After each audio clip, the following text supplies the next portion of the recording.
अच्छा देखें, जो कल हमने पढ़ा था उसमें इन्वेंट्री वैल्यूएशन का चैप्टर हमने पढ़ा था। इन्वेंट्री वैल्यूएशन की बाकी चीज़ें मैंने एग्जांपल्स के साथ आपको सारी चीज़ें बता दी थी।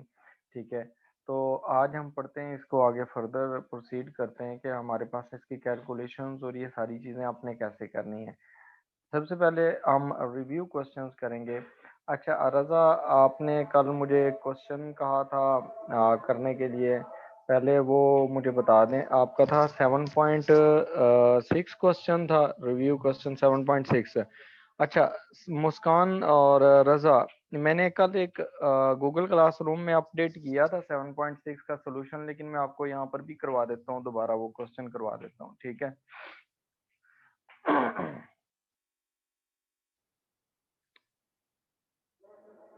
अच्छा देखें, ये जो क्वेश्चन है हमारे पास ना 7.6, ये वाला क्वेश्चन था।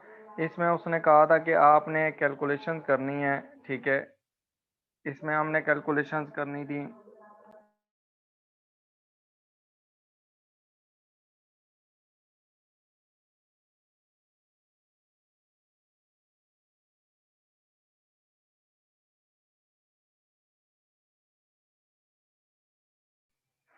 अच्छा यहाँ देखें, हमने क्वेश्चन नंबर 7.6 आज करना है, इसको मैं आपको करवा देता हूँ। 7.6 में आपके पास उसने कहा है कि सबसे पहले you are required to prepare for 7.6 7.6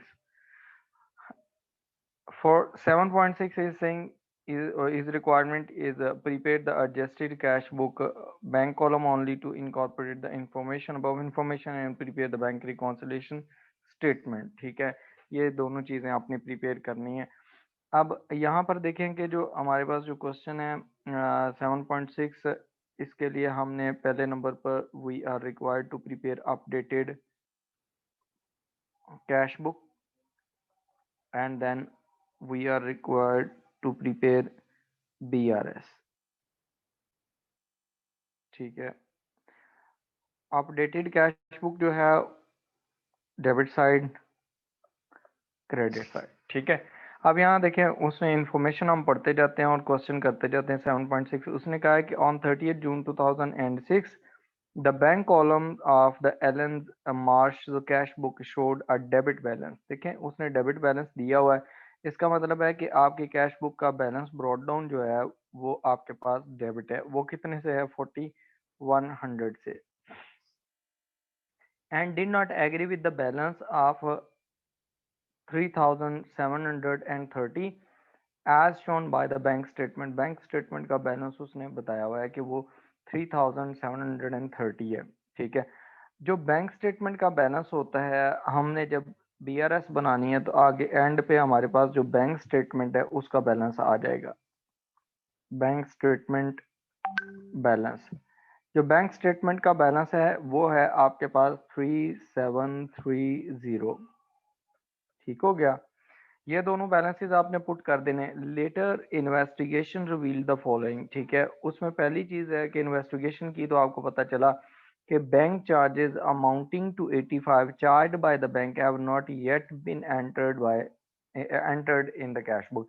देखें, बैंक चार्जेस बैंक जब भी काटता है वो बैंक स्टेटमेंट में डेबिट होते हैं, ठीक है, और कैश बुक में वो क्रेडिट होते हैं। तो बैंक चार्जेस यहाँ पर हो जाएंगे क्रेडिट। आपने इसको क्रेडिट कर देना है। कितनी अमाउंट से आ जाएंगे? 85, क्योंकि बैंक ने तो रिकॉर्ड किए हुए हैं, बैंक ने रिकॉर्ड किए हैं, इसलिए बीआरएस में आप इसे रिकॉर्ड नहीं करेंगे। ये रिकॉर्ड करने कैश बुक में, तो कैश बुक अपडेट करने के लिए ये कैश बुक में क्रेडिट हो जाएंगे। इन अदर वर्ड्स आप ऐसे याद रख सकते हैं कि बैंक चार्जेस जो हैं वो आपके बैंक अकाउंट से डिडक्ट होते हैं, और बैंक बैलेंस जब भी आपका रिड्यूस होता है वो क्रेडिट होता है, इसलिए हम उसको कैश बुक में बैंक कॉलम में क्रेडिट करते हैं। सेकंड, उसने जो दिए इन्फॉर्मेशन, उसने कहा cheques for 120 80 and 40 have been sent out for payment to various suppliers. ये आपने चेक्स इशू किए हैं but have not yet been paid into the bank for those by those suppliers. They they are recorded in the cash book, ठीक है। जब आपने क्या किए, चेक्स इशू कर दिए, तो चेक्स जो हैं बैंक में प्रेजेंट नहीं हुए, तो ये बीआरएस का पार्ट होते हैं, अनप्रेजेंटेड चेक्स। अनप्रेजेंटेड चेक्स जो हैं वो कितनी अमाउंट के हैं? एक है 120 का, प्लस है 80 का, और प्लस है 140 का। टोटल कितने हो गए? 120 प्लस 80 200 एंड प्लस 120 340 के। 340 के आपके अनप्रेजेंटेड चेक्स हैं। ठीक है, ये बैंक रिकॉन्सिलेशन स्टेटमेंट में आएंगे। उसके बाद उसने कहा है कि आपके पास ना नंबर 3, उसने कहा direct debit. Direct debit payment है। देखिए, एक मैंने आपको कराया था डायरेक्ट क्रेडिट। डायरेक्ट क्रेडिट का मतलब होता है कि someone has deposited money into the bank account. ये मैं करवा रहा हूँ, यहाँ पर लिख रहा हूँ डायरेक्ट क्रेडिट। डायरेक्ट क्रेडिट का मतलब है कि समवन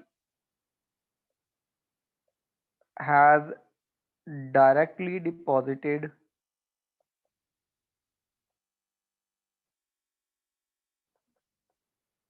और ट्रांसफर्ड मनी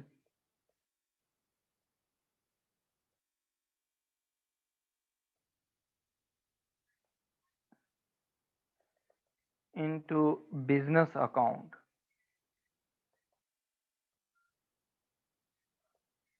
बैंक अकाउंट, ठीक है, बिजनेस के बैंक अकाउंट में किसी ने डायरेक्टली पैसे जमा करवा दिए। ठीक है, तो बैंक में जब भी कोई चीज़ डिपॉजिट होगी आपके अकाउंट में, बैंक में वो क्रेडिट होती है, आप उसे डेबिट कर लेते हैं। जैसे कि डिविडेंड हो गया किसी कंपनी की तरफ से, इंटरेस्ट हो गया, ये चीज़ें। लेकिन जो डायरेक्ट डेबिट होते हैं वो उसके रिवर्स होते हैं। डायरेक्ट डेबिट का मतलब होता है कि आपने बैंक को इंस्ट्रक्शंस दी हैं और बैंक ने आपके अकाउंट से डायरेक्टली पेमेंट कर दी है। बैंक हैज मेड पेमेंट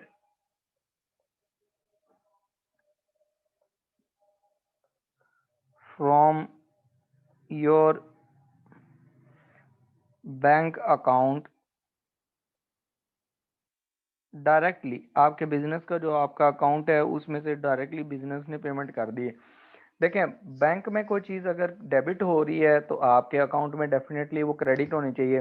उसने कहा डायरेक्ट डेबिट पेमेंट। अच्छा, इसमें कौन कौन सी आ जाते हैं? जैसे कि आपके यूटिलिटी बिल्स होते हैं, यूटिलिटी बिल्स। अब यूटिलिटी बिल्स जो होते हैं ये आपके पेमेंट्स होती हैं। इसमें आप स्केड्यूल नहीं करते पेमेंट। मतलब स्केड्यूल का मतलब होता है कि आप जैसे पेमेंट, हमने एक पढ़ा था स्टैंडिंग ऑर्डर। स्टैंडिंग ऑर्डर और डायरेक्ट डेबिट में डिफरेंस होता है। स्टैंडिंग ऑर्डर जो होता है, आप देखें यूटिलिटी का बिल जो होता है ना, जैसे टेलीफोन का बिल आ गया आपके पास, जो इलेक्ट्रिसिटी का बिल आ गया, गैस बिल आ गया, ये आपकी कंजम्पशन पे डिपेंड करता है।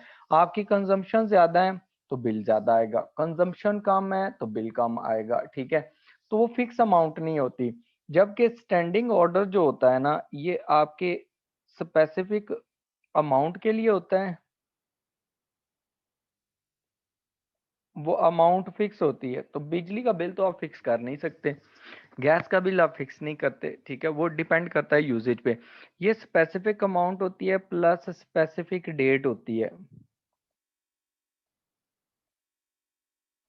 ठीक है, जबकि डायरेक्ट डेबिट में ना यूटिलिटी का बिल कभी जल्दी आ जाते हैं, कभी आपके लेट आते हैं। ठीक है, उसमें टाइम भी फिक्स नहीं होता और उसमें क्या होता है, आपके अमाउंट भी फिक्स नहीं होती। ठीक है, इस वजह से उनको डायरेक्ट डेबिट कहा जाता है। जबकि स्टैंडिंग ऑर्डर का मतलब होता है कि आपने जो पेमेंट की है वो आपके बैंक को स्पेशल ऑर्डर दिए हुए थे, बैंक उस डेट को उस अमाउंट को ट्रांसफर कर देगा आपके अकाउंट में से।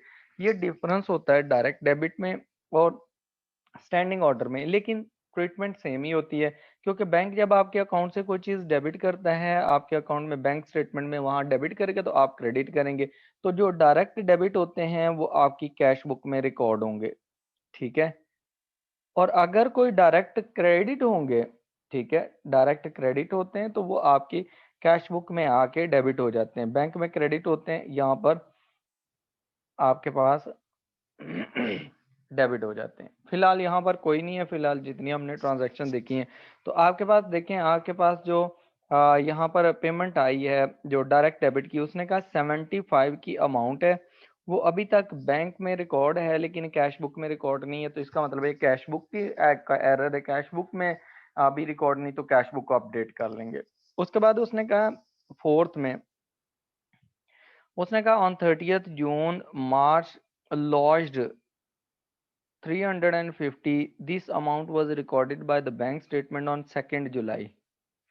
आपने जो कैश बुक अपडेट करनी है वो 30th जून को करनी है। वो देखें 2 दिन बाद बैंक ने उसको क्या किया, अपने पास से रिकॉर्ड कर लिया 30th जून को। तो आपके पास जो अमाउंट थी ना, जो बैंक लॉज्ड का मतलब, वो मार्च लॉज्ड का मतलब होता है कि डिपॉजिटेड, ठीक है। लॉज्ड का मतलब क्या होता है, डिपॉजिटेड, कि उसने बैंक में डिपॉजिट किए हैं, सेंड कर दिए चेक, लेकिन बैंक ने वो आखिरी डेट को क्योंकि पे हुए, सेंड किए हैं, डिपॉजिट किए हैं, तो वो आगे डिपॉजिट नहीं हुए 30th जून को। तो ये आपके अनडिपॉजिटेड चेक्स हैं, ठीक है। अभी तक वो अनडिपॉजिटेड चेक्स हैं, इनको आप कहेंगे कि ये आपके पास अनक्रेडिटेड चेक्स हैं। तो अनक्रेडिटेड जो चेक्स हैं वो कहाँ पर आते हैं, वो बैंक स्टेटमेंट में आते हैं। बैंक स्टेट बीआरएस में आएंगे, कितने के, 355 के, वो बीआरएस में आप लिखेंगे, ठीक है। अब देखते हैं, हो सकता है कोई और भी अनक्रेडिटेड चेक हो। नेक्स्ट देखें, कुछ जो फिफ्थ है ट्रांजैक्शन, उसने कहा cheque amounting to 135 issue to supplier. आपने इशू किया सप्लायर को, ठीक है, वाज कैंसल्ड, और बाद में आपको पता चला कि यार इसको तो पेमेंट ही नहीं करनी थी, आपने उसको चेक ही कैंसिल कर दिया। बैंक में कॉल की और आपने कहा जी इस चेक की पेमेंट नहीं करनी। अच्छा देखें, जब आपने चेक इशू किया, तो चेक आपने इशू करके कैश बुक में उसको क्रेडिट किया हुआ है। जब चेक इशूड होते हैं, ये मैं यहाँ पर लिख रहा हूँ ग्रीन से, कि जो चेक्स इशूड होते हैं वो कहाँ पर होते हैं, चेक्स इशूड वो क्रेडिट साइड पे होते हैं। जब आपने उसको कैंसिल कर दिया तो वो वापस आ गया। अब वो कैंसिल हो गया, कैंसल्ड चेक, तो वो डेबिट साइड पे आ जाएगा। कितनी अमाउंट वाला चेक कैंसिल किया आपने, वो आपने चेक किया है 135 का। उसने कहा but the transact cancellation was not recorded by the Marsh in his books. Marsh के पास बुक्स कैश बुक है, कैश बुक में उसने अपडेट नहीं किया हुआ, तो कैश बुक में उसको अपडेट कर लेगा। कितने से, 135 से कैंसिल कर दिया, लेकिन कैश बुक में उसको फिर दोबारा रिवर्स नहीं किया, डेबिट नहीं किया, ठीक है। उसके बाद देखें, आपके पास उसने नेक्स्ट कहा है कि हमारे पास ना कहता है कि a customer's check of for 240 was returned by the March, ठीक है। अब कस्टमर का चेक जो है ना, कस्टमर का चेक है, उसने आपको जब दिया, जब आप चेक रिसीव करते हैं तो कैश बुक में उनको डेबिट किया होता है आपने, ठीक है, डेबिट साइड पे लिखे होते हैं। उसने कहा है कि जून में उसने क्या है, रिटर्न कर दिया, as customer has insufficient fund in his account, March has not recorded the return of the cheque in his records, ठीक है। अब देखें, जब चेक रिसीव होता है तो जो चेक डिपॉजिट होते हैं वो डेबिट साइड पे कैश बुक में आते हैं, ठीक है। आपने बैंक में सेंड कर दिया चेक, अगर तो डिपॉजिट हो गया, ठीक है। बैंक ने उसको चेक को कर दिया है, क्या कहते हैं, डिसऑनर कर दिया है, कि उस जिस पर्सन ने, कस्टमर ने आपको चेक दिया उसके अकाउंट में पैसे ही नहीं है। तो अब आप क्या करेंगे इसको, जब आपने कैश बुक करने हैं, जब रिसीव किया तो डेबिट, डिपॉजिट किया तो डेबिट किया था, तो अब जो चेक डिसऑनर्ड चेक हो गया, डिसऑनर्ड चेक, उसको फिर आप क्रेडिट कर देंगे, ठीक है। कितनी अमाउंट से ये चेक डिसऑनर हुआ है, 240 का चेक डिसऑनर हो गया, ठीक है। उसके बाद नेक्स्ट है, उसने कहा है कि जो सेवंथ ट्रांजैक्शन है, कहता है cheque of 435 to the supplier. इसका मतलब आपने पेमेंट की है, कितने की पेमेंट की है, चेक दिया 435 का। कहता है to a supplier correctly recorded by the bank, वो क्या किया आपने, बैंक में करेक्टली रिकॉर्ड हो गया, ठीक है, यानी कि बैंक स्टेटमेंट में कोई मसला नहीं है। कहता है but was incorrectly credited by the March, credit तो किया हुआ है, होना क्रेडिट ही चाहिए, तो जब चेक इशू होते हैं क्रेडिट होते हैं, क्रेडिट सही किया हुआ है, लेकिन अमाउंट गलत लिख दी है। अमाउंट कितनी लिख दी है, $345 लिख दी है। लिखनी कितनी थी, 435 लिखनी थी, लिखी कितनी है, 345। इसका मतलब है कि आपने क्रेडिट कम किया अमाउंट। तो आप जो करेक्शन ऑफ एरर करेंगे ना, करेक्शन ऑफ एरर, ये एरर आपकी कैश बुक में है, बैंक में नहीं है, कि आपने चेक जो है वो इश्यू क्रेडिट करना था 435 का, लेकिन आपने 345 का क्रेडिट किया।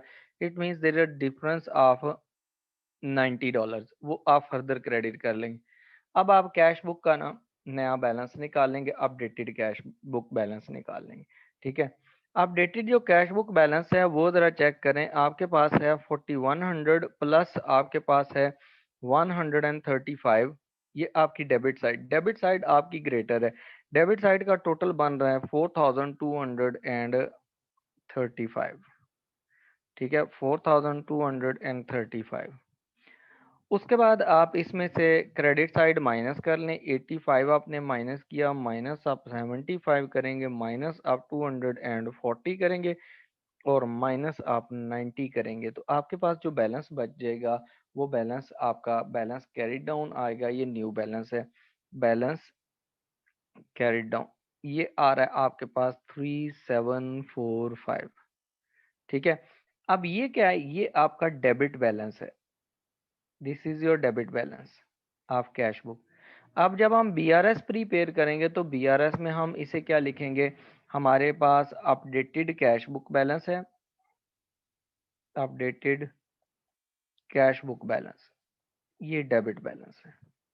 कितने का बैलेंस है ये आपके पास, 3745 का। ठीक हो गया। अब देखें, अनप्रेजेंटेड चेक्स इसमें ऐड होंगे या लेस होंगे, वो किस लॉजिक के तहत ऐड या लेस होते हैं वो दोबारा बता रहा हूँ, सुन लें। देखें, आपने जो चेक इशू किए हैं आपके पास वो हो रहे हैं कैश बुक में credit. Check issued cash book में क्या होते हैं, क्रेडिट होते हैं। जबकि वही चेक जब बैंक में जाएंगे तो बैंक में होने चाहिए डेबिट। बैंक में क्या होने चाहिए, डेबिट। इसका मतलब है कि ये जो अनप्रेजेंटेड चेक्स हैं इनका जो बैलेंस है ये डेबिट बैलेंस है। ये कौन सा है, डेबिट बैलेंस। अब देखें, ये ऊपर भी डेबिट है कैश बुक का बैलेंस, और नीचे भी डेबिट है। तो डेबिट डेबिट ऐड हो जाएंगे, सिमिलर है, तो इसका मतलब है आपने ऐड कर देना है अनप्रेजेंटेड चेक्स, ये इसलिए ऐड होते हैं। अच्छा, जो दूसरे चेक्स हैं ना, आपने जो अनक्रेडिटेड चेक्स हैं वो 355 के हैं, वही हम इधर वैल्यू ट्रांसफर कर लेते हैं, और कोई है ही नहीं। ठीक है, अब जो 355 के चेक्स हैं आपने ये चेक डिपॉजिट करवाए।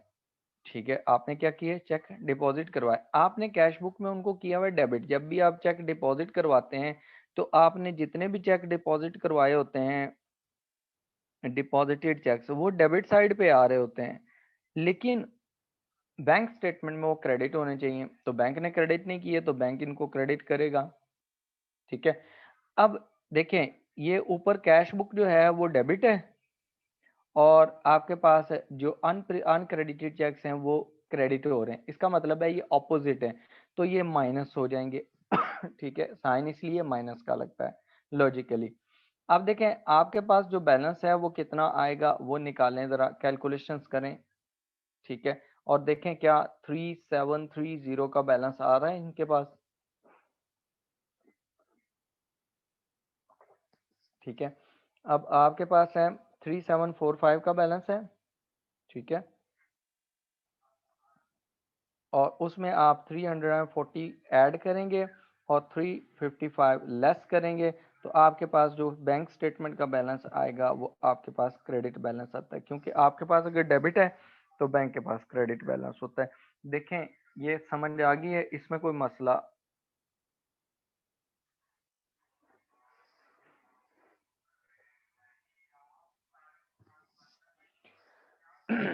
अब बात जो आउटस्टैंडिंग डिपॉजिट्स होते हैं ना, इसका मतलब होता है आपने चेक डिपॉजिट करवा दिए बैंक में, अभी तक बैंक में वो क्रेडिट नहीं हुए, these are called outstanding deposits. ठीक है, ये वही है जो यहाँ पर क्वेश्चन 3 है उसमें इस ये जो क्वेश्चन नंबर 7.6 है उसमें फोर्थ पॉइंट था कि आपके लॉजमेंट्स करवाई हैं लेकिन वो क्रेडिट नहीं हुई। ठीक है, इनको आप अनक्रेडिटेड अन आउटस्टैंडिंग डिपॉजिट्स भी कहते हैं, अनक्रेडिटेड या अनडिपॉजिटेड चेक्स भी कहते हैं। क्लियर है?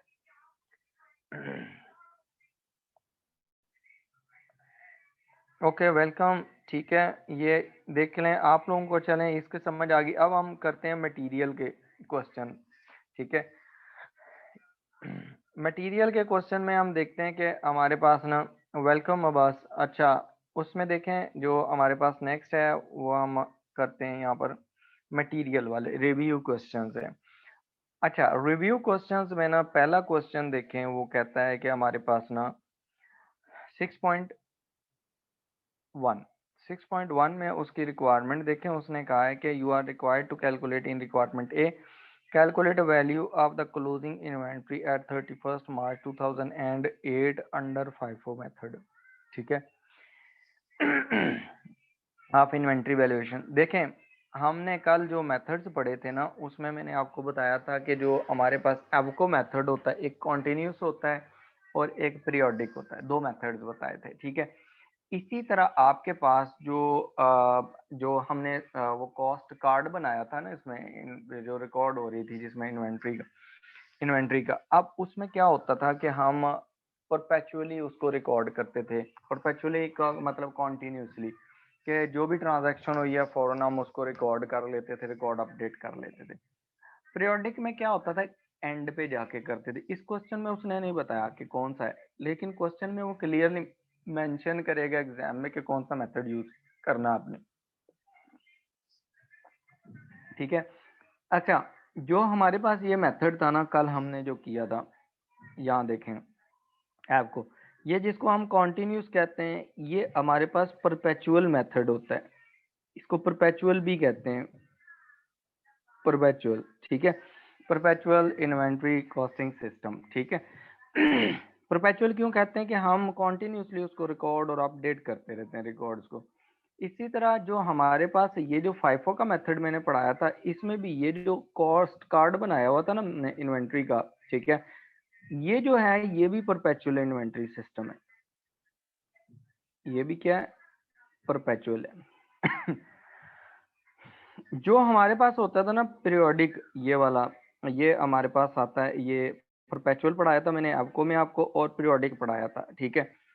अब इसमें अगर जाते हैं ना हम दूसरे मेथड में चले जाते हैं यहाँ पर, ये फाइफो, इसमें भी पीरियोडिक हो सकता है। ठीक है। इसमें आपका फाइफो मेथड है,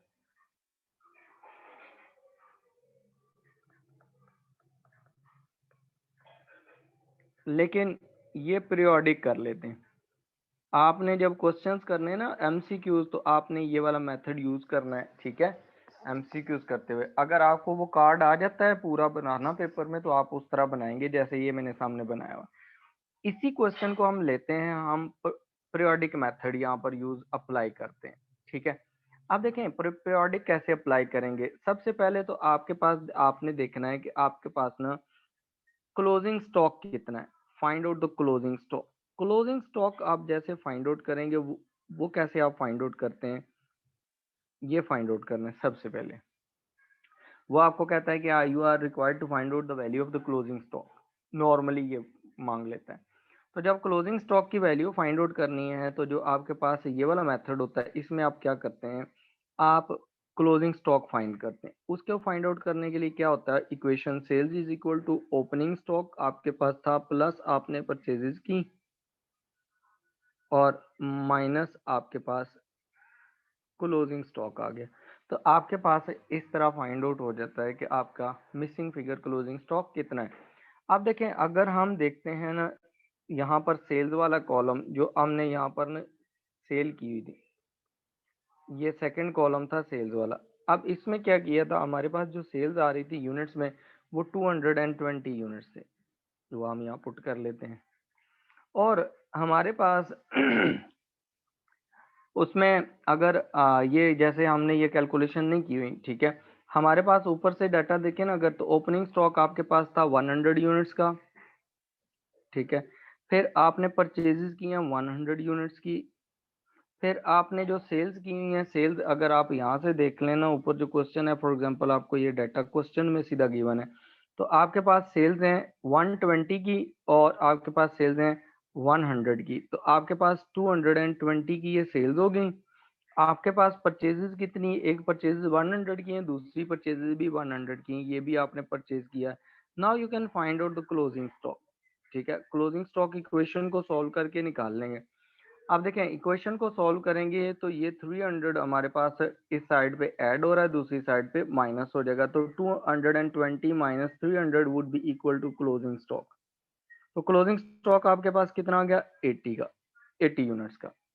अब इनकी वैल्यू निकालनी है आपने। Now you will calculate the value of closing stock under FIFO method. ये पीरियोडिक मेथड है, ठीक है। जब हम वैल्यू कैलकुलेट करेंगे, देखें आपके पास 80 यूनिट्स हैं। 80 यूनिट्स का मतलब है कि आपके inventory will be at the latest value, inventory will be at the latest value. जो लेटेस्ट वैल्यू है ना, उस पे इन्वेंट्री होगी, रिकॉर्ड होगी, ठीक है। अब लेटेस्ट वैल्यू हमारे पास कौन सी है, देखें सबसे एंड पे हमने कौन से परचेज किए यूनिट्स, वो देख लें। सबसे एंड पे जो हमारी परचेजेस हैं वो हैं 4 जून वाले, 4 जनवरी वाली, सॉरी 4 जनवरी को हमने सबसे एंड पे परचेज किए। 100 यूनिट्स हमने परचेज किए थे और इन्हीं में से हमारे पास 80 यूनिट्स रिमेनिंग है। तो क्लोजिंग स्टॉक हमारे पास 80 यूनिट्स हैं और 80 यूनिट्स जो हमने परचेज किए थे उनकी वैल्यू क्या थी, एक यूनिट की $14। उससे मल्टीप्लाई करके हम वैल्यू निकाल लेंगे 1120, ठीक है। ये इस तरह आप सॉल्व करेंगे। अच्छा, अब ये जो क्वेश्चन हमारे पास है ना, यहाँ पर जो पहला क्वेश्चन है ये देखें।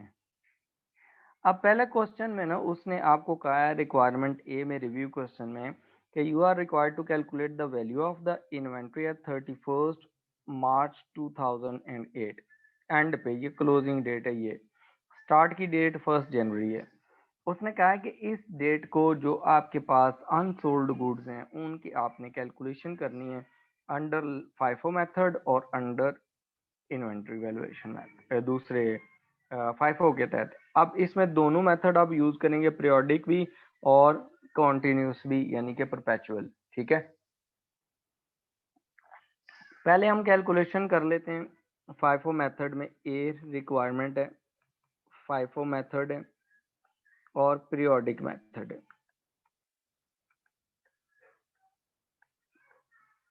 ठीक हो गया। जब हम इसकी कैलकुलेशन करेंगे तो हमारे पास ना जो कैलकुलेशन है वो चेक करें हम कैसे कैलकुलेशन करेंगे। ये अभी हमने पढ़ा कि हम सबसे पहले फाइंड आउट करेंगे कि हमारे पास क्लोजिंग स्टॉक क्या है। Sales is equal to opening stock plus purchases minus closing stock, ठीक हो गया। अब यहाँ देखें आपके पास उसने ये परचेजेस का कॉलम दिया, ये सेल्स का कॉलम दिया। उसने कहा है कि Don Don Barco has recently started a new business, उसने अभी स्टार्ट ही किया बिजनेस, तो ओपनिंग स्टॉक तो हो गई नहीं, इसका मतलब है opening stock will be zero, ठीक है। कहता है which deals in a single product, जो जिसका काम सिर्फ एक सिंगल प्रोडक्ट को बाय एंड सेल करना है, ठीक है। The first 3 months of the first year, 3 months है, इसका मतलब फर्स्ट क्वार्टर जो है पूरे 3 महीने उसका, after trading show the result following purchases and sales. अब यहाँ देखें कि आपने परचेज एंड सेल्स जब करनी है तो आपके पास परचेजेस कितनी है वो टोटल कर लें यूनिट्स, ठीक है। 30 प्लस 40, 70 प्लस 50, ये आपके 120 हो गया। तो आपकी परचेजेस हैं 120 की। You will find out the closing stock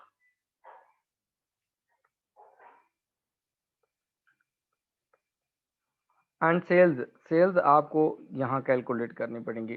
20 plus 35 plus 28, तो ये टोटल कितनी हो गई आपके पास, 20 प्लस 35 55 और प्लस 28 83। आपके पास जो यूनिट सोल्ड हैं वो आपके 83 यूनिट्स हैं, ठीक है।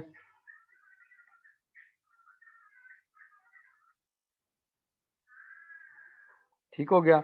अब देखें आपने क्लोजिंग स्टॉक फाइंड आउट करना है तो 120 दूसरी साइड पे जाके माइनस हो जाएगा, तो you will find out the closing stock, ठीक है। 120 दूसरी साइड पे जाके माइनस हो जाएगा, तो क्लोजिंग स्टॉक आपका निकलेगा 37 यूनिट्स। ये आपके क्लोजिंग स्टॉक है। अब आपने फाइंड आउट करना है, उसने कहा वैल्यू फाइंड आउट करनी है आपने, इन्वेंट्री आपने फाइंड आउट करनी है। Now you are required to find out the value. जब आप वैल्यू फाइंड आउट करेंगे तो वैल्यू में आप मेथड देख, हमारे पास है 5 होगा। अब हम वैल्यू ऑफ क्लोजिंग स्टॉक निकालते हैं। वैल्यू ऑफ क्लोजिंग स्टॉक की वैल्यू जब निकालेंगे तो अंडर फाइफो मेथड जो लेटेस्ट परचेजेस की होती है ना क्लोजिंग डेट से पहले, सबसे पहले वो चेक करते हैं कि कितनी परचेजेस थी। अब देखें आपके पास इन्वेंट्री 37 की और आपने 31 से पहले जो परचेजेस की हैं वो की हैं 1 मार्च को, इस डेट को 1 मार्च को, मार्च में, और वो आपने 50 यूनिट्स परचेज की। इसका मतलब है जब बाकी सेल हो गए और आपके पास जो एंड पे बच गए हैं वो 50 यूनिट्स बच गए हैं, तो आपके पास क्लोजिंग स्टॉक है 50 यूनिट्स हैं, ठीक है, और उनकी सेल्स प्राइस देखें, और सॉरी कॉस्ट, उनको आपने $5 के हिसाब से परचेज किया, तो मल्टीप्लाई बाय 5 कर देंगे, तो आपके पास जो वैल्यू ऑफ क्लोजिंग स्टॉक आ जाएगी वो 250 की आ जाएगी। ठीक हो गया, क्लियर है? अच्छा, अगर हम लगाते हैं दूसरा मेथड, ये हमारे पास है 6.1।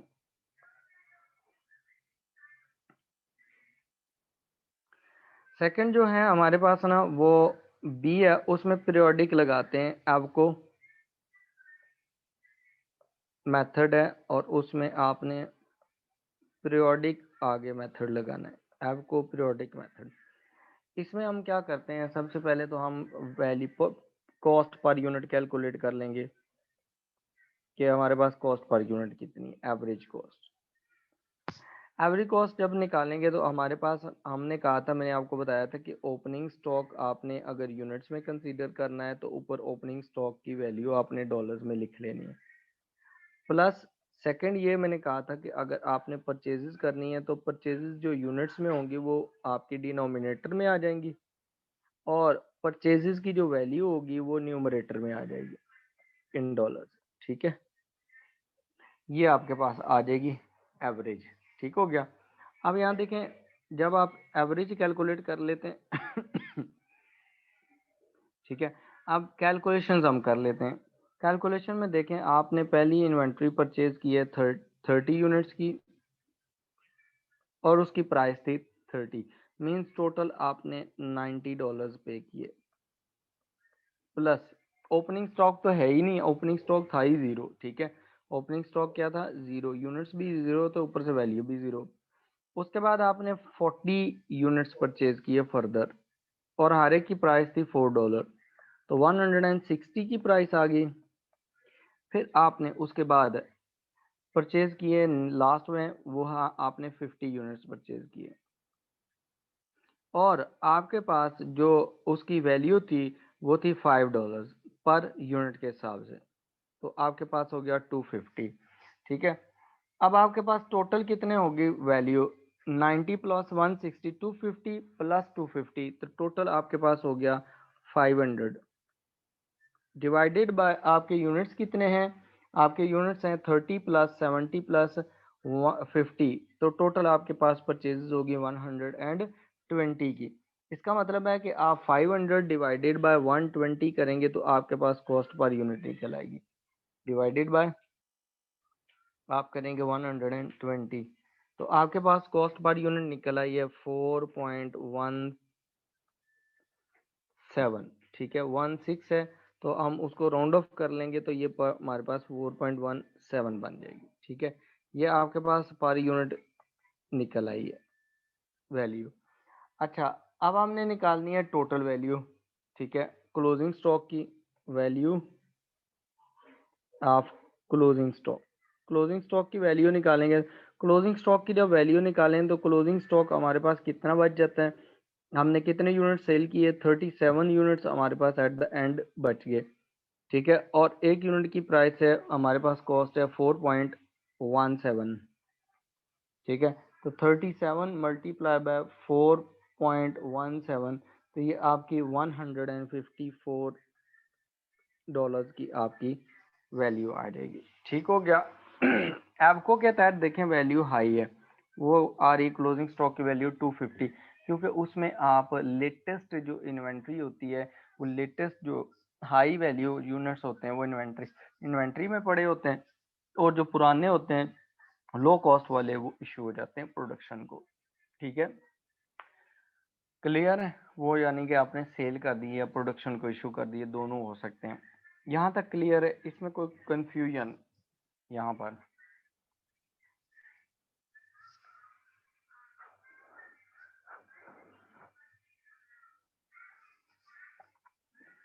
अच्छा, जो दूसरा मेथड है वो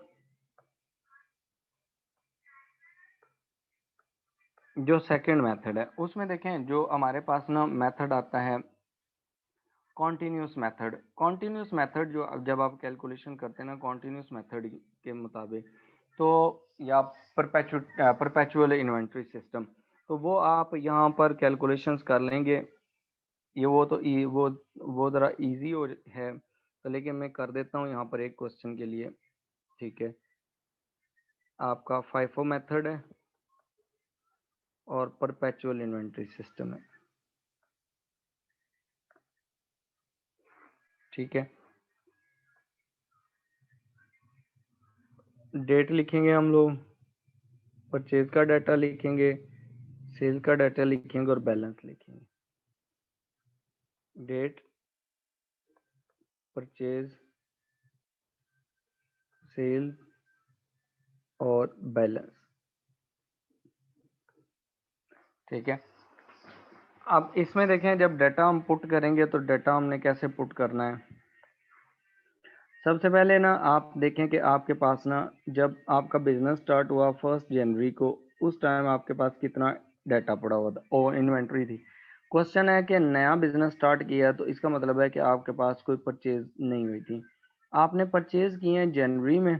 ठीक है, और जनवरी में जब आप परचेज कर रहे हैं वो आपने परचेज किए 30 के हिसाब से, multiply by 3, 30 units at the rate of 3, total 90 हो गए। ठीक है, आपने क्या किया, यही बैलेंस में ट्रांसफर कर दिया कि आपके पास 30 यूनिट्स इन्वेंट्री में पड़े हुए थे eight the rate of 3, total $90। उसके बाद आपने क्या किया, सेल कर दिए 31st को, जाके आपने सेल कर दिए 31 जनवरी को। आपने जो यूनिट्स है ना वो कितने सेल किए, 20 यूनिट्स। ठीक है, जो ये वाली प्राइस गिवन है ना साथ में, ये सेल्स प्राइस है, दिस इज सेल्स प्राइस, तो आप इसे कंसीडर नहीं करेंगे कैलकुलेशन कॉस्ट कैलकुलेट करते हुए। ठीक है, आपके पास ना आपने 31st को सेल किए, जब आपने सेल किए तो आपने इसके नीचे लाइन लगा लेनी है बैलेंस वाले कॉलम के नीचे। सेल आपने कितने यूनिट्स किए हैं, देखें 20 यूनिट्स आपने सेल किए, और किस रेट पे करेंगे, जो रेट गिवन है आपके पास ना, जो कॉस्ट रेट गिवन है आपके पास, जो यूनिट है वो आपने परचेज किए 3 के हिसाब से, और 3 के हिसाब से ही आप कॉस्ट में ट्रांसफर कर देंगे। यहाँ पर हम सेल्स वैल्यू नहीं कैलकुलेट करते, ये आपने याद रखना है। यहाँ पर हम सिर्फ कॉस्ट कैलकुलेट करते हैं कि जो यूनिट सेल हुए हैं 20, उनकी कॉस्ट कितनी है, तो उनकी कॉस्ट $60। तो रिमेनिंग हमारे पास 10 यूनिट्स रह गए 30 में से, out of 30 you sold 20 units, remaining 10 units are in inventory. और किस रेट पे हैं, 3 वाले, जो आपने 3 के हिसाब से खरीदे थे, तो टोटल वैल्यू आ गई उसकी 30। ठीक हो गया। उसके बाद देखें आपने जब जो यूनिट्स परचेज किए हैं,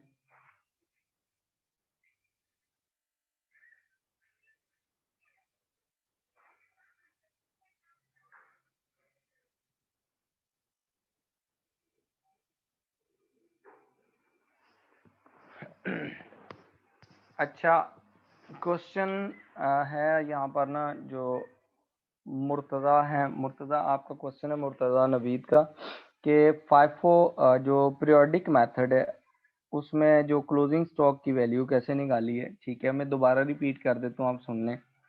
देखें, सबसे पहले हमने क्लोजिंग स्टॉक निकाला 37 यूनिट्स, फाइफो के तहत निकाल ली है। उसके बाद हमने देखना है कि ये जो यूनिट 37 हमारे पास बच गए हैं, ये कौन से यूनिट्स हैं। फिर हमने मेथड देखा, मेथड है फाइफो, जो फर्स्ट इन हुए हैं वो फर्स्ट आउट हो गए, यानी कि जो पहले परचेज किए वो पहले सेल कर देने हैं।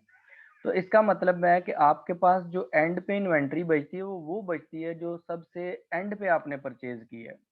तो सबसे एंड पे जो परचेज की है वो March 1 को हमने परचेज किए हैं 50 units at the rate of 5।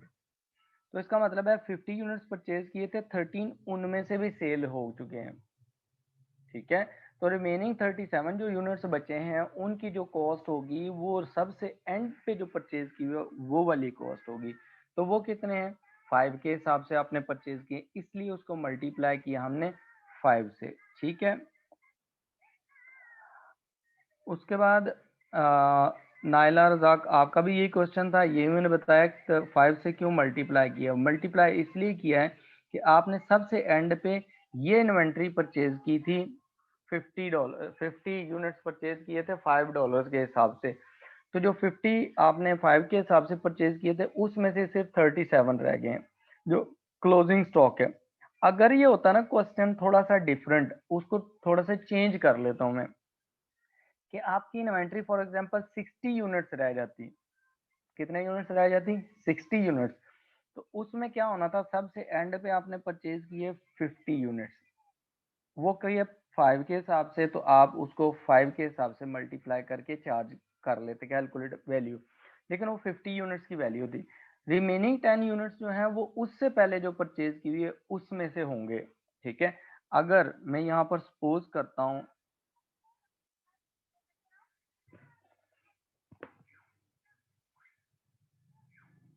ठीक है, मैं यहाँ पर ना सपोज करके आपको करवा देता हूँ ताकि आपका ना ये थोड़ा सा डाउट जो है वो क्लियर हो जाए जो आपको आ रहा है। देखें, हम सपोज करते हैं कि हमारे पास ना सपोज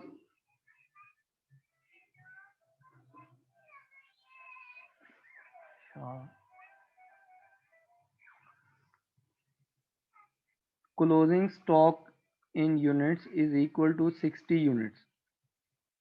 अगर 60 यूनिट्स होते तो कैसे हम कैलकुलेट करते, देखिए फिर भी हमारे पास जो मेथड है वो फाइफो मेथड है कि जो पहले आए थे वो पहले सेल कर देने। इसका मतलब है जो एंड पे बचे होने ना क्लोजिंग स्टॉक, वो सबसे लेटेस्ट परचेजेज होनी है, वो क्या होना है, लेटेस्ट परचेजेज होनी है।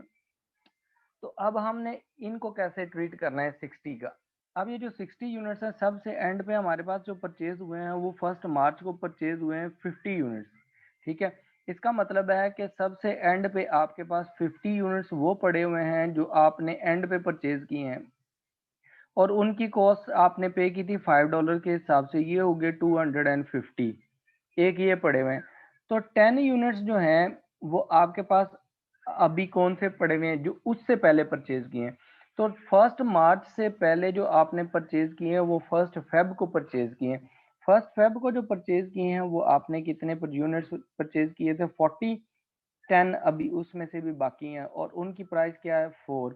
तो आप 4 से मल्टीप्लाई करके 40 निकालते और टोटल जो वैल्यू आती, जो क्लोजिंग स्टॉक वैल्यू थी, वो आपके पास ये आ जाती, क्लोजिंग स्टॉक वैल्यू वो आ जाती 290। इज दैट क्लियर, ठीक है। अभी क्लियर हो गया ये कि क्यों किया है।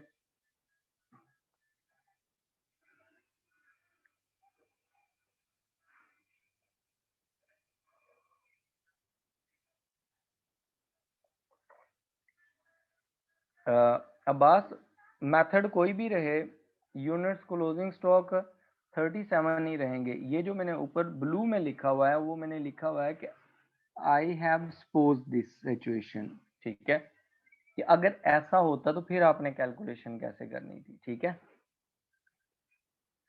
यूनिट 37 ही रहेंगे इन बोथ केसेस।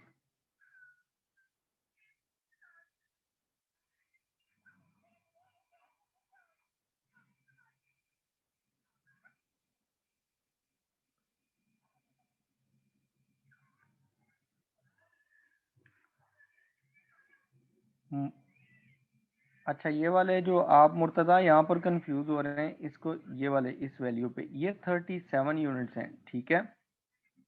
ये आपके पास value of closing stock 37 units at the rate of 5 हो गया, वाकई ठीक है आप, ओके वेरी गुड। वो मैंने कैलकुलेशन में थोड़ी मिस्टेक कर दी कि आपके पास क्लोजिंग स्टॉक 37 यूनिट्स हैं और वो एट द रेट ऑफ 5 आएंगे, टोटल होगा आपका 185,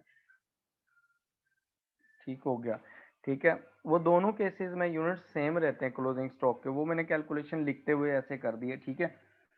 अच्छा देखें आगे, नेक्स्ट देखें हमारे पास जो है, जो हम कैलकुलेशंस कर रहे थे अभी, हमारे पास ये वाला मेथड जो है। अब ये देखें हमारे पास ना जो फिर हमने परचेज किया उसमें से 31 जनवरी को 20 के सेल कर दिए, 30 यूनिट्स हमारे पास रह गए थे। फिर हमारे पास ना 1 फेब को भी हमने परचेज किए। 1 फेब को जो हमने परचेजेस किए वो 40 यूनिट्स परचेज किए eight the rate of 4। Total उनकी कॉस्ट आ गई 160। ठीक हो गया। अब यही 160 हमने इधर ट्रांसफर कर दिया। 40 इंटू 4 इज इक्वल टू 160। ठीक है, ये कितना है 160। अब आप देखें कि आपने जो फेब के एंड पे सेल कर दिए 28 फेब को आपने यूनिट्स जो सेल किए हैं वो 35 यूनिट सेल किए हैं। अब ये 35 यूनिट्स कौन से सेल करने हैं? जब 35 यूनिट्स आप यहाँ पर पहले लाइन लगा लें उसके बाद सेल की बारी आ जाएगी। 28 फेब को आपने सेल किए, कितने यूनिट्स हैं? 35। देखें मेथड कौन सा है? जो फर्स्ट इन हुए हैं वो फर्स्ट आउट करने हैं। तो इसका मतलब है जो पहले ये जो हैं आपने 10 यूनिट्स पहले वाले आउट करने हैं, सेल करने हैं। 10 units at the rate of 3, तो ये 30 यूनिट्स आपके हो गए। प्लस रिमेनिंग आपके पास कितने रह गए? 35 टोटल करने हैं। तो 25 यूनिट्स आपने जो सेल करने हैं वो न्यू में से सेल करने हैं जो आपके पास 4 के हिसाब से पड़े हुए हैं।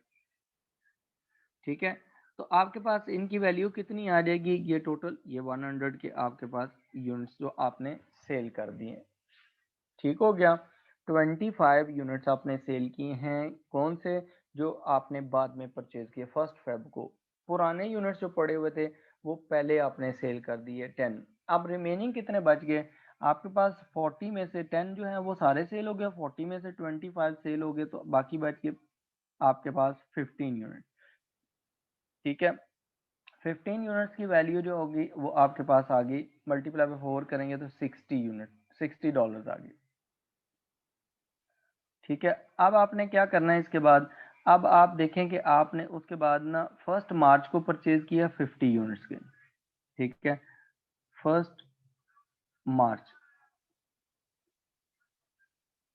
ठीक है, 1 मार्च को आपने 50 यूनिट्स परचेज किए एट द रेट ऑफ 5। उनकी टोटल वैल्यू आ गई 250। यही 250 आपने इन्वेंट्री में भी ट्रांसफर कर दिए। सॉरी, 50 यूनिट्स हैं और 250 के साथ 50 यूनिट्स। ठीक है, ये आपने ट्रांसफर कर दिए इन्वेंट्री में, बैलेंस में। अब आपने इसके बाद सेल करनी है इन्वेंट्री।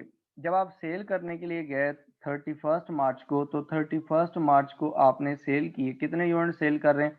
50 यूनिट्स आप सेल कर रहे हैं। ठीक है, तो 50 यूनिट्स जो आप सेल कर रहे हैं वो कैसे आप सेल करेंगे? पहले पुराने यूनिट सेल करने हैं, ये 15 यूनिट्स जो पुराने पड़े हुए हैं, 15 एट द रेट ऑफ 4 के हिसाब से, ये आपके पास 60 के हिसाब से ये चलेगी। रिमेनिंग आपने कितने? 35 यूनिट सेल करने। ठीक है, टोटल सॉरी 28 यूनिट सेल करने। 28 में से 28 यूनिट्स उसमें से 15 सेल कर दिए, बाकी आपके रह गए 13 यूनिट्स। तो 13 यूनिट्स जो आप सेल करेंगे वो आप सेल करेंगे न्यू इन्वेंट्री में से। ठीक है, न्यू इन्वेंट्री जो है वो आपने खरीदी है 5 के हिसाब से। ठीक है, तो ये 13 इंटू 5 कितना हो जाएगा आपके पास? 65। ठीक है, 65 आपके पास इसकी वैल्यू आ गई। अब आपके पास क्लोजिंग स्टॉक में क्या बच गया? आपके पास 15 पहले वाले यूनिट सारे सेल हो गए। ठीक है, उसके बाद ये जो 50 यूनिट्स थे इसमें से भी 13 आपने सेल कर दिए, रिमेनिंग रह गया आपके पास 37। 37 at the rate of 5 multi it would be equal to हमारे पास 185। ठीक है, 37 मल्टीप्लाई बाय आपके पास 5 वुड बी इक्वल टू 185। देखें यहाँ पर भी 185 निकला और यहाँ पर भी हमने 185 ही निकाला हुआ है, कैलकुलेशंस की हुई है। इसलिए दोनों मेथड्स में आप ऐसे ही कैलकुलेशन करेंगे। इसी तरह आपके पास जो अगर मेथड लगाते हैं ना दूसरा एबको में परपेचुअल एबको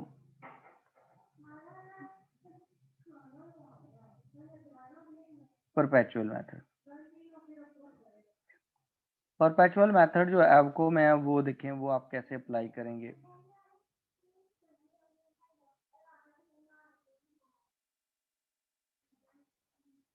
डेट परचेज, सेल्स और बैलेंस। 1 मिनट होल्ड कीजिएगा।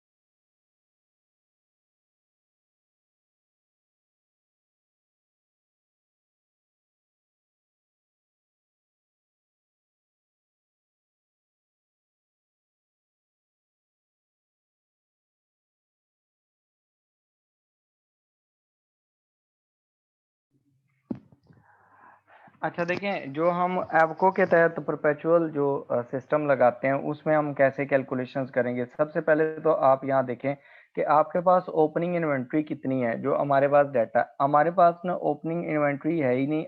बिजनेस नया स्टार्ट हुआ है, 1 जनवरी को हमने परचेज ही की है। परचेज किए हैं 30 units at the rate of 3, total उनकी वैल्यू 90। ऊपर जो कैलकुलेशन हुई है फाइफो में वही कैलकुलेशन यूज कर रहा हूँ, तो वही बैलेंस में ट्रांसफर हो जाएंगे। 30 into 3 multiply it would be equal to 90। ठीक है, उसके बाद नेक्स्ट देखें, आपने जो 31 जनवरी को आपने उसमें से सेल कर दी। जो सेल किए हैं वो आपने कितने किए हैं, 20 यूनिट सेल किए हैं। इसके नीचे आप लगा लेंगे लाइन पहले। ठीक है, कितने यूनिट्स आपने सेल किए हैं, वो आपने यूनिट सेल किए हैं 20 यूनिट्स जो आपने सेल किए हैं वो आपने सेल की, वो जब सेल किए तो उनकी कॉस्ट थी 3 के हिसाब से आपने उन्हें चार्ज किया, तो आपके ये आ गए 60। और रिमेनिंग आपके पास 10 यूनिट्स रह गए, उनकी कॉस्ट 3 के हिसाब से निकली 30। ये बैलेंस है आपके पास। उसके बाद आपने क्या किया आपने 1 फेब को न्यू परचेजेस किए हैं। 1 फेब को आपने 40 के हिसाब से परचेजेस किए हैं, 40 यूनिट्स परचेज किए हैं एट द रेट ऑफ 4, तो टोटल हो गया 160। यही आपने 40 यूनिट्स बैलेंस में ट्रांसफर कर दिए। 40 into 3 it would be equal, sorry 40 into 4, 40 into 4 this is be equal to 160। जब आपने सेल करना है ना, उससे पहले आपने इनको, आप इनकी एवरेज निकाल लेनी है प्राइस। टोटल कितना हो जाएगा आपके पास, 50 यूनिट्स कितने हैं, 50 यूनिट्स हैं, और उनकी टोटल जो कॉस्ट है वो है 190। 190 को आप डिवाइड करें अगर यहाँ पर 50 के हिसाब से, तो आपकी कितनी कॉस्ट कैलकुलेशन होती है, 190 डिवाइडेड बाय आप उसे करें 50, तो आपकी कॉस्ट निकलती है 3.8। इसका मतलब है आगे जो भी इन्वेंट्री आप सेल करेंगे वो आप सेल करेंगे 3.8 के हिसाब से, मतलब उसको कॉस्ट चार्ज करेंगे इन्वेंट्री को। अब आपने क्या किया, नेक्स्ट आप जब गए तो आपने क्या किया, आपने 28 फेब को सेल कर दी। ठीक है, सेल आपने कितने किए, 28 फेब को आप सेल कर रहे हैं 35 यूनिट्स। जो 35 यूनिट्स आप सेल करेंगे उनको जो कॉस्ट चार्ज करेंगे वो ये एवरेज जो ऊपर निकाली है ना, वेटेड एवरेज 3.8 के हिसाब से, तो इसकी कितनी वैल्यू निकलती है। ठीक है, निकालें, कैलकुलेशंस करें, कितनी कैलकुलेशंस होती हैं आपके पास, 35 मल्टीप्लाई बाय 3.8, तो ये आपके पास 133 की कॉस्ट आ जाएगी। कि जो आपने यूनिट सेल किए 35, उनकी कॉस्ट जो है वो कितनी है, वो आपकी कॉस्ट है 133। उसके बाद आपके पास ना बैलेंस कितना आता है, देखें बैलेंस आपके पास बच जाता है 50 में से आपने 35 यूनिट सेल कर दिए तो 15, लेकिन इनकी कॉस्ट क्या है, एवरेज वही जो आपकी ऊपर कॉस्ट है उसी से मल्टीप्लाई करेंगे जो आपने एवरेज निकाली हुई है। ठीक है, तो 15 मल्टीप्लाई बाय आपके पास की 15 मल्टीप्लाई बाय 3 पॉइंट आपके पास 8, ये आ गया 57। फिर आपने क्या किया, अगली डेट को आपने परचेज कर ली, और 1 मार्च को, 1 मार्च को आपने परचेज किए, कितने यूनिट्स आपने परचेज किए वो देखें, वो आपने यूनिट्स परचेज किए 50 यूनिट्स, ठीक है, और उनकी कॉस्ट क्या थी 5 थी ईच यूनिट, तो टोटल कॉस्ट हुई थी उनकी 250। The same you will transfer to the inventory, 50 into 5 will be equal to 250। अब यहाँ पर देखें जब आप इसकी कैलकुलेशन करते हैं, ठीक है, अब आपने क्या करना है, जब आपने सेल करना है उससे पहले आपने एवरेज कैलकुलेट करना है। एवरेज कैसे कैलकुलेट करेंगे, आपके पास टोटल यूनिट्स बन जाते हैं 65 और उनकी जो वैल्यू बन जाती है 250 प्लस आपके पास आ जाता है 57, तो ये टोटल आपके पास बनता है 307। अब 307 जो आपके पास आया इसको आपने डिवाइड कर देना किसके साथ, 65 के साथ, तो आपके पास जो एवरेज है वेटेड एवरेज प्राइस वो आ जाती है 4.72। ठीक हो गया। अब आपने इस रेट पे ही इश्यू करने, बाकी सेल करने, जब भी सेल करने मतलब कॉस्ट जो चार्ज करनी है वो ये वाली चार्ज करनी है, ठीक है। 31 मार्च को आपने यूनिट सेल करने हैं, ठीक है। यूनिट सेल कितने किए हैं आपने, टोटल 28, तो 28 लिखें और उसको मल्टीप्लाई कर दें न्यू रेट से 7 पॉइंट और 4.27 से, तो टोटल आपके पास कितने हैं 28 मल्टीप्लाई बाय 4.72, टोटल आपके पास आ गए यहाँ पर 132। ठीक हो गया। अब आपके पास क्लोजिंग कितना स्टॉक बच गया, क्लोजिंग स्टॉक 65 में से 28 आपने सेल कर दिए, तो कितने बाकी बचे 37, जो आपने यूनिट्स पहले भी निकालने, और किस रेट पे आएंगे, ये जो आपने ऊपर रेट निकाला हुआ है 4.72 multiply by 37 multiply bye 4.72, 37 multiply bye 4.72, तो आपके पास जो कॉस्ट आती है वो आती है 175 राउंड ऑफ करके। ठीक हो गया। अब देखें जो हमारे पास हमने कैलकुलेशंस की हैं, दोनों मेथड्स हैं आपके पास, वो पेपर में बताएगा कि परपेचुअल यूज करना है या पीरियोडिक यूज करना है। ठीक हो गया। और अगर नहीं बताता तो आप कोई भी मेथड यूज कर सकते हैं, बेटर ये है कि फिर एवको मेथड यूज करें। ठीक है, क्लियर है यहाँ तक। अच्छा देखें, यहाँ तक कोई क्वेश्चन हो, यहाँ तक कोई क्वेश्चन हो आपका।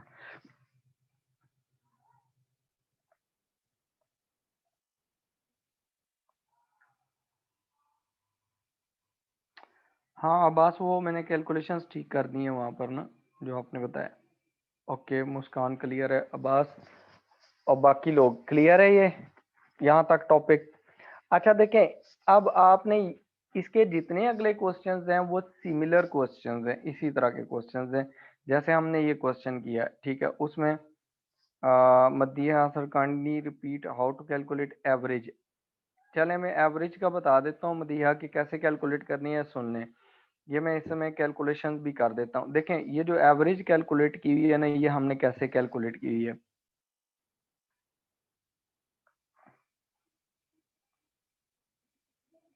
इसको कहते हैं weighted average cost.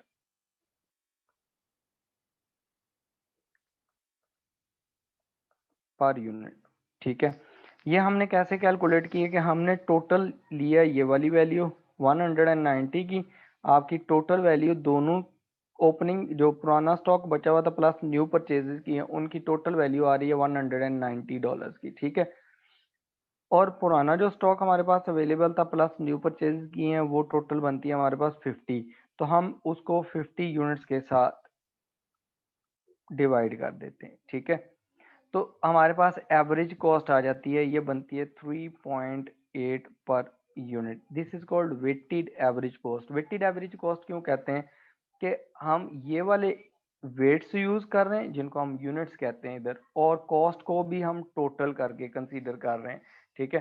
That's why this is called weighted average cost, ठीक है। कि आपने पहले जितने यूनिट्स हैं उनको मल्टीप्लाई कर दिया उनके रेट के साथ और उनका टोटल कर दिया, और फिर आपने टोटल कॉस्ट को डिवाइड कर दिया नंबर ऑफ यूनिट्स के साथ, तो this is called weighted average cost, ठीक है। Any other question? Murtaza Naveed clear है, ओके। मुस्कान, परचेजेस रिटर्न्स भी ऐसे ही ट्रीट होंगी जैसे आपने सेल्स वाले लिखा है ना, उसी कॉलम में ही आप डाल के उसको परचेजेस रिटर्न कर दें, ठीक है।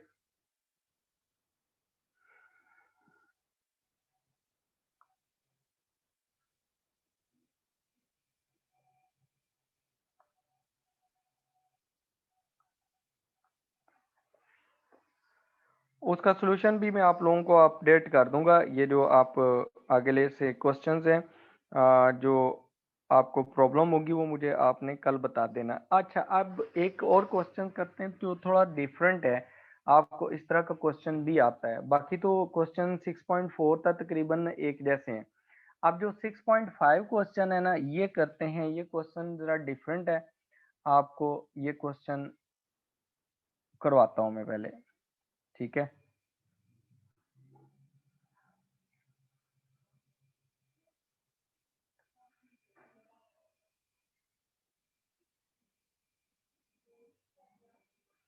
6.5 इसमें वो क्या कह रहा है, कहता है calculate the closing inventory figure to be shown in the financial statements as 31 December 2003। Financial statements का मतलब है कि इनकम स्टेटमेंट में भी और स्टेटमेंट ऑफ फाइनेंशियल पोजीशन में भी। अब इसमें वो कहता है क्या है कि इसमें ये होता है कि आपने कुछ एरर्स किए होते हैं, कुछ चीजें रिकॉर्ड नहीं की होती, आपको एक बैकवर्ड रिवर्स कैलकुलेशन करनी पड़ती है। जो मैंने आपको टी अकाउंट बनवाया था कल, जो इन्वेंट्री का, आप अगर उसको उस तरीके से कर लें तो ये उस तरीके से भी हो जाता है, इजीली हो जाता है। पहले हम इसको उस तरीके से करते हैं ताकि ये आपका इजी हो जाए, ठीक है, इजी कैलकुलेशन आपको समझ आ जाए। 6.5 में उसने कहा है कि Darren warden prepares his accounts on 31 दिसंबर। ये क्लोजिंग डेट है कि किस डेट को अकाउंट्स प्रिपेयर होते हैं, 31 दिसंबर each year. But unfortunately the inventory count could not take place. Inventory count कल हमने पढ़ा था कि ये क्या है, इन्वेंट्री स्टॉक टेकिंग को कहते हैं। वो कहता है स्टॉक टेकिंग नहीं हो सकती अनटिल 5 जनवरी 2005। यानी कि अकाउंट बनते हैं 31 दिसंबर 2003 को अकाउंट्स बनने थे। जब आपके अकाउंट्स बनते हैं तो उस दिन आप स्टॉक टेकिंग की होती है आपने, कि आपके पास इतना स्टॉक, इतनी वैल्यू का स्टॉक पड़ा हुआ है, लेकिन अनफॉर्चुनेटली आप नहीं कर सके, जिसकी वजह से 5 दिन आगे हो गए, 5 जनवरी 2004 तक चला गया। On which date the inventory was valued at 53,400। अब इस डेट को इन्वेंट्री की वैल्यू उसने निकाल ली है, वो है 53,400 क्लोजिंग वैल्यू दी।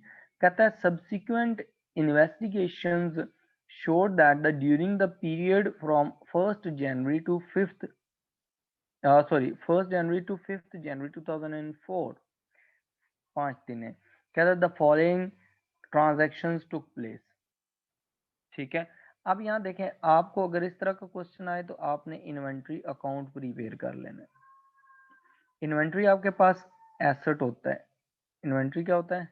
एसेट। इन्वेंट्री एसेट है तो जब एसेट का अकाउंट बनाते हैं तो ओपनिंग बैलेंस जो होता है ना, ब्रॉड डाउन, वो डेबिट साइड पे आता है एसेट का बैलेंस ब्रॉड डाउन।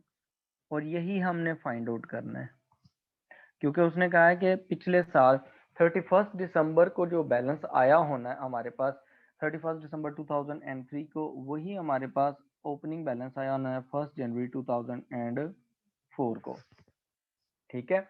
ये हमने फाइंड आउट करना है, मिसिंग फिगर है। और उसने आपको जो बैलेंस दिया है, उसने कहा है कि जो सेकंड लाइन उसमें देखें, जो मैंने हाईलाइट किया है कि 5 जनवरी को ना, 5 जनवरी 2004 को आपके पास जो बैलेंस कैरी डाउन था वो कितना था? Balance carry down was given 53,400। ये आपके पास बैलेंस था, उसने दिया हुआ है। आपने रिवर्स कैलकुलेशन करनी है ये एडजस्टमेंट्स करने के बाद। फर्स्ट एडजस्टमेंट देखें, उसने कहा सेल्स वर 6200, ठीक है।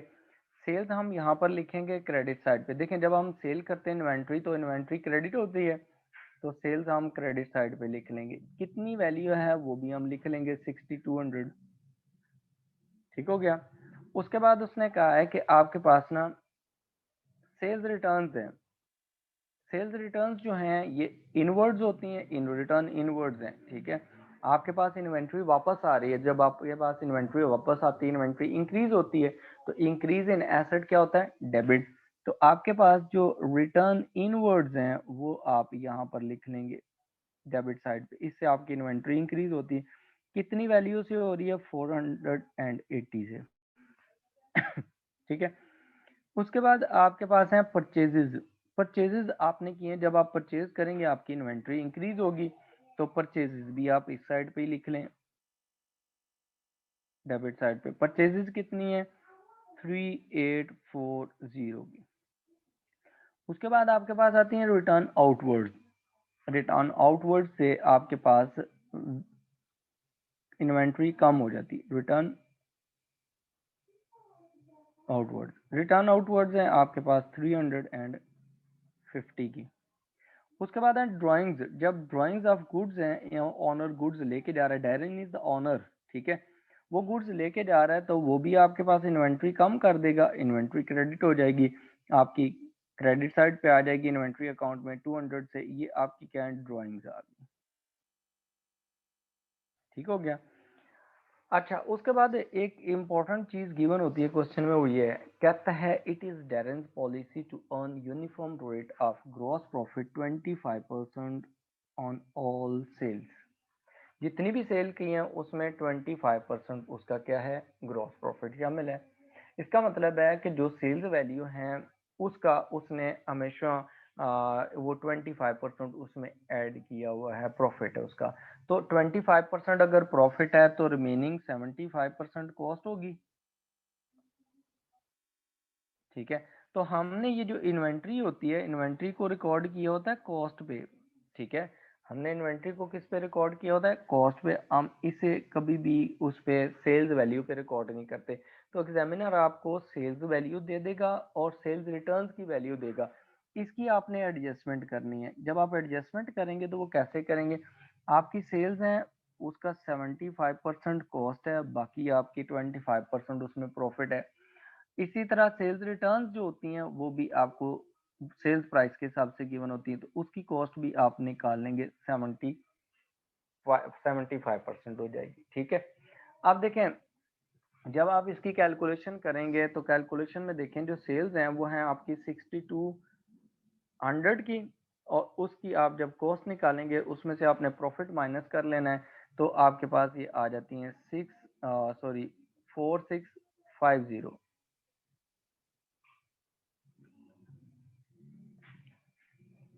4650, ठीक हो गया। उसके बाद आपकी जो रिटर्न्स हैं, सेल्स रिटर्न्स, वो देखें वो हैं 480 की, उसका भी उसमें के भी आप मल्टीप्लाई कर देंगे 75% से।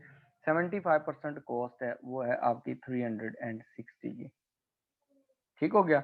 अब आपने इस अकाउंट को क्लोज कर देना है, तो आपके पास जो ओपनिंग वैल्यू है वो निकल आएगी। अब देखें credit side is greater, credit side greater है, उसका टोटल कितना है, 4650 प्लस 350 प्लस 200 प्लस 53,400, ठीक है। तो ये आपके पास आता है 58,600, 58,600, ठीक है। उसमें से आपने माइनस कर देना है 360 और माइनस आपने कर देना है 3840, तो डेबिट साइड पे बैलेंस आ जाएगा आपका 54,400, ठीक है। ये उसका रिक्वायरमेंट है, ठीक है, ये उसकी क्या है, रिक्वायरमेंट है। ये आपने रिवर्स कैलकुलेशन करनी है। Clear, is that clear? ठीक है, इसमें कोई क्वेश्चन यहाँ तक?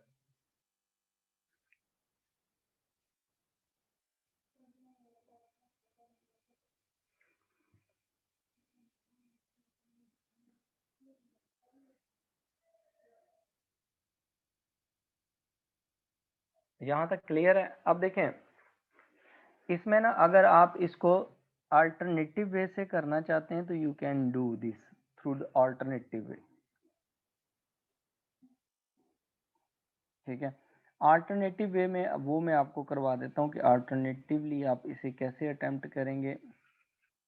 अब अल्टरनेटिवली देखें, आपके पास ना आपने फर्स्ट जनवरी 2004 को बैलेंस ब्रॉट डाउन इन्वेंट्री का किया, ठीक है।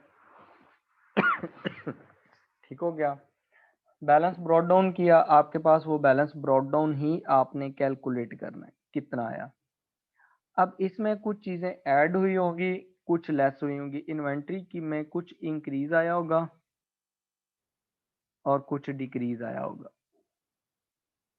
ये आपने फाइंड आउट करना है, ठीक है। अब ये जो इंक्रीज और डिक्रीज है ना, अब ये कैसे निकालेंगे, इसको कैसे एडजस्ट करना है, ठीक है। अब एक तो तरीका ये है कि आप अलग-अलग कॉलम बना लें, दूसरा तरीका ये है कि आप इसको ना इकट्ठे एक ही जगह पे कर लें। जैसे ये आपने ये ऊपर वाली वैल्यू फाइंड आउट करनी है, तो आपके पास पहली एडजस्टमेंट उसने दी हुई है, उसने कहा कि सेल्स वर 60 200 की। अब आपके पास ये जो क्लोजिंग वैल्यू, अब देखें जो क्रेडिट साइड पे आ रही है, इससे इन्वेंट्री आपकी क्या है, डिक्रीज हुई हुई है। तो आपने क्या की हुई है, जो डिक्रीज वैल्यूज हुई हुई है उनको आपने डेफिनेटली माइनस किया हुआ है ओपनिंग इन्वेंट्री में से क्लोजिंग निकालने के लिए। तो आपके पास ओपनिंग जो इन्वेंट्री थी उसमें आपने जो परचेजेस की हैं उससे आपकी इन्वेंट्री ऐड हुई है, ठीक है। तो परचेजेस आपके पास डेबिट साइड पे गिवन है, वो कितनी है, 3840, ठीक है। उसके बाद आपने डेबिट साइड पे जो रिटर्न इनवर्ड्स हैं, रिटर्न इनवर्ड से भी आपके पास इंक्रीज हो गई आपकी इन्वेंट्री, वो भी ऐड की हुई आपने, ठीक है, जब आपने क्लोजिंग इन्वेंट्री निकाली है। उसके बाद आपके पास जो सेल्स हुई हैं, सेल की जो कॉस्ट है वो आपने निकाली हुई है 4650, ठीक है। इसी तरह आपने रिटर्न आउटवर्ड्स की हैं, रिटर्न आउटवर्ड्स जब होंगी तो आपकी इन्वेंट्री डेफिनेटली कम हो जाएगी, वो भी आपके पास है, वो कितनी है 350 की। उसके बाद जो ऑनर ड्राइंग्स करवाएगा उससे भी इन्वेंट्री कम होगी, वो भी आप माइनस कर लें, कितनी है 200, ठीक है। और एट द एंड आपके पास बैलेंस कैरी डाउन आ गया, ठीक है। ये फिफ्थ को आपके पास 5 जनवरी 2004 को आ गया।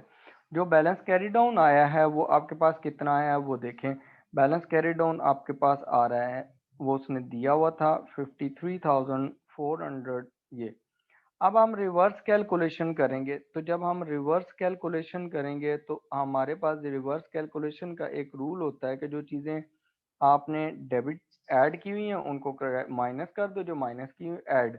इसका मतलब है कि 53,400 में आप ड्राइंग्स को ऐड बैक करेंगे, रिटर्न आउटवर्ड्स को जो परचेज रिटर्न है इनको ऐड बैक करेंगे, और आपने जो सेल्स की हुई हैं उनको आप ऐड बैक करेंगे, और रिटर्न इनवर्ड्स को माइनस और परचेजेस को माइनस करेंगे, तो आपके पास ये ऊपर ओपनिंग बैलेंस आ जाएगा। तो ओपनिंग बैलेंस आपके पास आ जाएगा 54,400, ठीक है। ये this is an alternate way to calculate do the calculation. आपको जो तरीका सही लगता है आप वो कर लें, ठीक है। अकाउंट इजी होता है, लेकिन अगर स्टेटमेंट फॉर्म में आ जाए तो आपको स्टेटमेंट फॉर्म भी है वो अकाउंट के हिसाब से पता होनी चाहिए कि क्या चीज ऐड होनी है और क्या लेस होनी है। इज दैट क्लियर, ठीक है। इसमें कोई और क्वेश्चन आप लोगों का?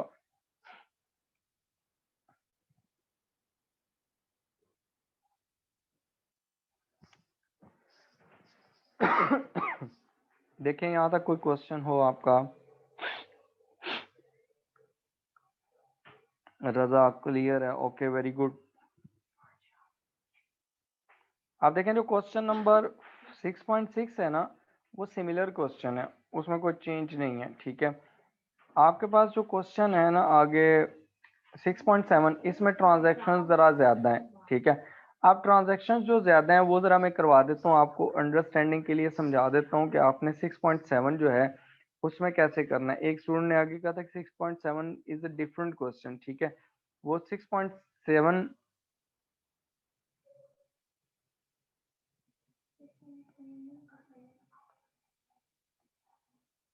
जो 6.7 है उसमें देखें हमारे पास जो कैलकुलेशंस हैं वो आपने कैसे करनी है। अब यहाँ देखें आपके पास उसने कहा है कि आपने the annual inventory count of the John Winters business did not take place on the company's year end on 30th September 2006। ठीक है, 30th सितंबर 2006 को होनी थी। ठीक है, अब उसको नहीं होनी थी लेकिन हुई नहीं है। Owing to the staff illness, कोई उनका स्टाफ था वो बीमार था जिसकी वजह से वो नहीं कर सकते। However the inventory was counted on 8 अक्टूबर 2006। उन्होंने 8 दिन बाद उसकी काउंटिंग करवा ली। ठीक है, विच showed the inventory value of 24,600। अब यहाँ देखें ये जो वैल्यू उसने दी हुई है ना, ये उसने बता दिया कि ये आपके पास ना 24,600, 24,600 जो है ना, ये आपके पास वैल्यू दी हुई है क्लोजिंग। ठीक है, बैलेंस कैरिड डाउन गिवन है। ठीक है, बैलेंस कैरिड डाउन गिवन है। अब आपने क्या करना है, अब आपने इसको भी ऊपर वाले क्वेश्चन की तरह रिवर्स शुरू करना है। उसने कहा था following transaction to place during the period from 1 to 8 October. Sales आपने की हैं। ठीक है, सेल्स में से आपने प्रॉफिट वगैरह डिडक्ट करने, जैसे मैंने यहाँ पर ये कैलकुलेशंस ब्रैकेट में की थी, आपने ये ब्रैकेट में कैलकुलेशंस करनी है। रिटर्न इनवर्ड्स है, वो भी as it is return inward से आपकी इन्वेंट्री इंक्रीज होती है, डेबिट होगी, और सेल्स से क्रेडिट होती है, आप इन्वेंट्री अकाउंट में क्रेडिट साइड पे करेंगे, डिक्रीज होगी इन्वेंट्री। उसके बाद उसने ये एक नया पॉइंट दिया, उसने purchases of 3200 at a list price of 10% trade discount. ठीक है, इसका मतलब है कि जब आपने परचेज की है ना, तो परचेज में जब इनवॉइस बनेंगी तो इनवॉइस कितने की बनती है, इनवॉइस में ट्रेड डिस्काउंट शामिल नहीं होता। तो इसका मतलब है 3200 की जो चीज थी वो आपने 90% पे परचेज की है, तो बाकी आपके पास 10% डिस्काउंट हो जाएगा। ठीक है, तो इसकी वैल्यू जो आएगी वो कितनी वैल्यू आ जाएगी,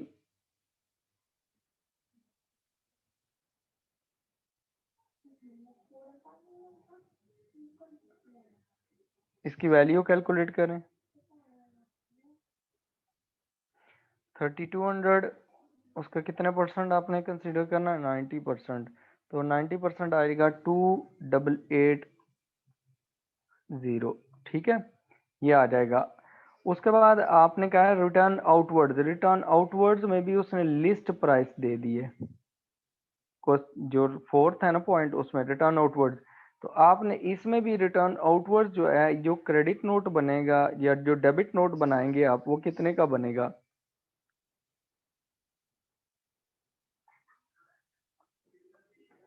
डेबिट और क्रेडिट नोट, ये कितने का बनेगा, ये बनेगा इसमें से भी आपके 220 है, 220 में से आपने ये माइनस कर लेने।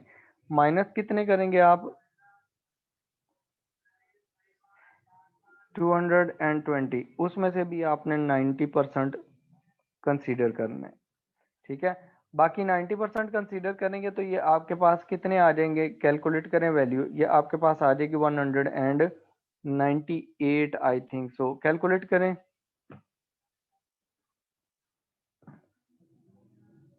ठीक हो गया।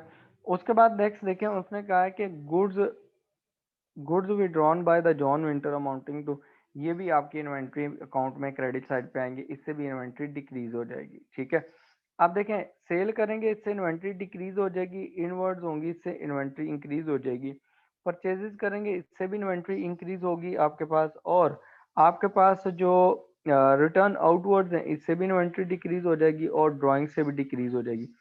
उसने कहा however on checking the figures the following additional facts also discovered.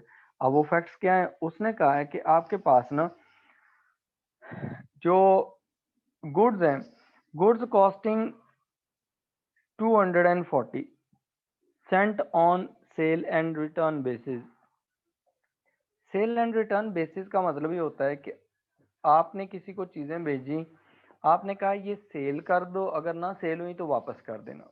ठीक है, वो आपकी सेल कंसीडर नहीं होती, क्योंकि आपने कैसे सेल की हुई है, उसको भेजी है किसी के पर्सन को कि ये सेल कर दो, मैं आपको भेज रहा हूँ, अगर सेल हो गई तो ठीक है, ना हुई तो वापस कर देना। This is called sales and return basis.